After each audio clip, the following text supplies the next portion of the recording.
So I wanted to take a look at this river crossing problem, it's a relative motion problem. We didn't spend a lot of time on relative motion, but it is in the curriculum for this unit, so just wanted to review a couple of things here. So in this example we have a river crossing problem, and we've got a 0.6 kilometer wide river flowing, and it's flowing to the east, as you can see in the diagram. And then we have a boat which can move at 15 kilometers per hour north. So here's a boat.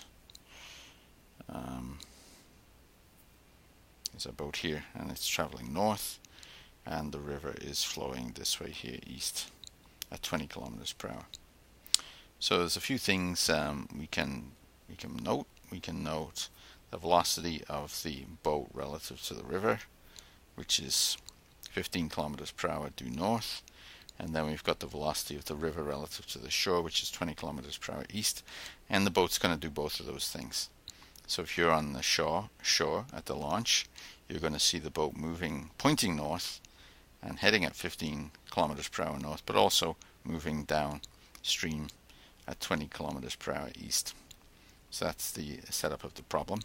And now let's see what we're going to study from this problem.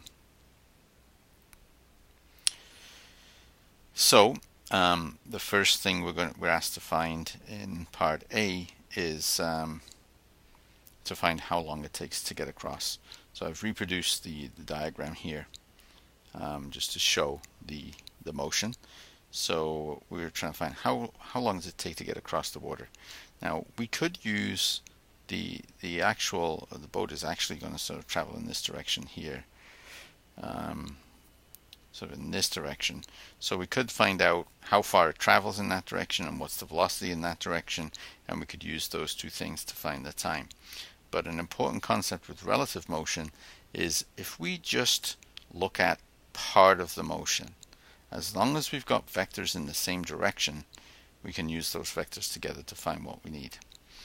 So if we take a look up here, we've got 15 kilometers per hour across the water and 20 kilometers per hour down river. And if we just consider the velocity across the water, so if we use the velocity across the water and the displacement across the water, because they're in the same direction, we can use those two quantities with v equals delta d over t to find the time. So again, we could use the resultant velocity and the resultant displacement, but as long as we're using vectors that are in the same direction, we can use those in equations to find the time. So in this case, we use the 15 kilometers per hour across the water and the 0.6 kilometers, which is across the water. And if we use v equals d over t and rearrange it for t, we get 0.04 hours, which is right here. And if you convert that into minutes, it's 2.4 minutes. Second part of the question asks if the passengers in the boat want to reach the statue at the far side of the river. So again, let's take a look at our diagram here. They want to reach the statue on the far side. If they steer the boat due north for the entire trip, will they arrive at the statue? And the answer is no, because if they're pointing north, they're going to be carried by the river 20 kilometers per hour east, so they're going to end up downstream because the river is pushing them east.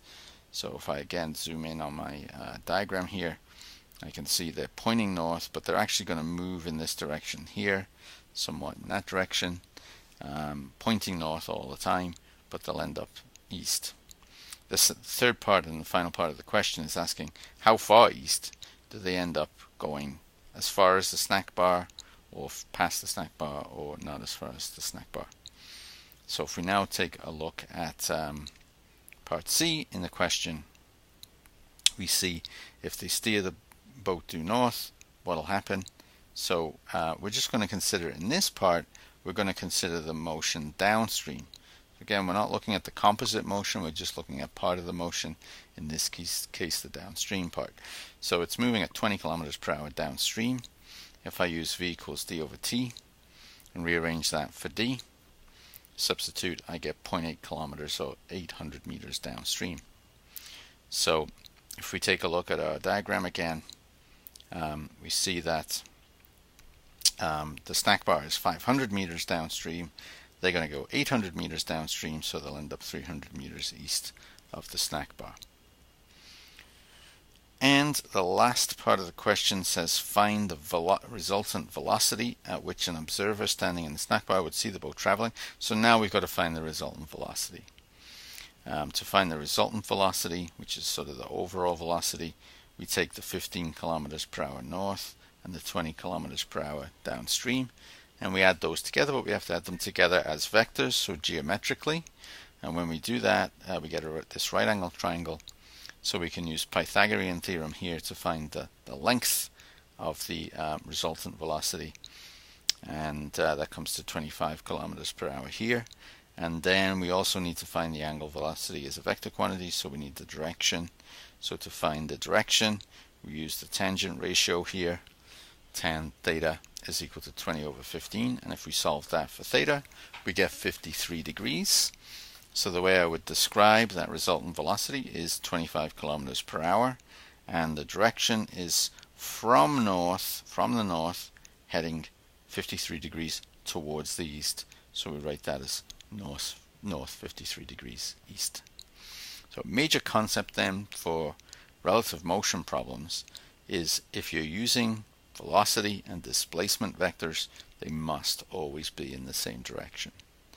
And because the object is moving in both directions at the same time, in this case both across the water and also downstream, you can consider any part of the motion to find things out. If you want to find something out about the across the river motion, then you would use the vectors in that direction. If you wanted to find things out about the downstream motion, you'd use vectors in that direction. But if you're using v equals d over t, the vector v and the vector d must be in the same direction in order to use that equation.